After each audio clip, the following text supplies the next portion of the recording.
आज 9 सितंबर को G20 की शुरुआत हो गई है और भारत में पहले भी बड़े आयोजन हुए हैं, लेकिन पहली बार G20 जैसा वैश्विक आयोजन जिस पर पूरे विश्व की निगाहें लगी रहेंगी। लेकिन इसके इम्पोर्टेंस से पहले थोड़ा इसके इतिहास को समझते हैं। G20 या अब अफ्रीकन यूनियन के शामिल होने के बाद इसे G21 भी कह सकते हैं। वैसे तो G20 की शुरुआत से पहले G7 की स्थापना हुई थी। 1973 के ऑयल क्राइसिस के बाद जब ओपेक सदस्यों ने इजराइल का समर्थन करने के कारण ऑयल एक्सपोर्ट पर रोक लगा दी, जिससे वेस्टर्न कंट्रीज में आर्थिक संकट पैदा हो गया। फिर तय हुआ कि इसका सामना करने के लिए हमें साथ में एक टेबल पर आना चाहिए। उसके बाद G7 की शुरुआत हुई। अब G7 की तरह ही G20 की शुरुआत भी इकोनॉमिक क्राइसिस से हुई है।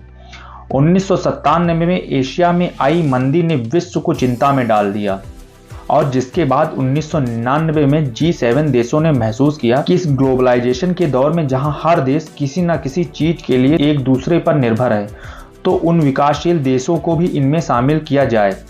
G7 के अलावा इसमें भारत, रूस, चीन, Australia, Indonesia, Saudi Arabia, Brazil, Argentina, Turkey, Mexico, south Korea, south Africa को शामिल किया गया, जो कि वर्ल्ड पॉपुलेशन का 60%, वर्ल्ड ट्रेड का 75% और इकोनॉमी के हिसाब से 85% भाग कवर करते हैं।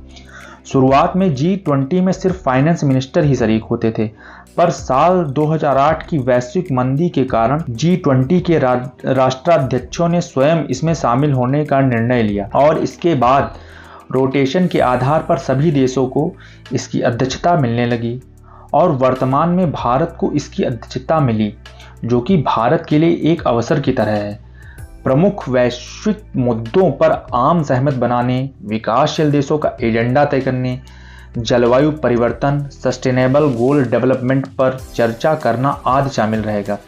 पिछले कुछ वर्षों में भारत ने ग्लोबल साउथ की खूब पैरवी की है, खासकर अफ्रीकी देशों की। वहां की कठिनाइयों को, आकांक्षाओं को उजागर किया है। उसी का परिणाम है आज 55 देशों वाले अफ्रीकन यूनियन को G20 में स्थायी सदस्यता मिली। भारत के अफ्रीका का समर्थन करने का एक और कारण है चीन का अफ्रीकी देशों में प्रभाव को कम करना और खुद को ग्लोबल साउथ के लीडर के रूप में स्थापित करना है। तो अभी के लिए इतना ही।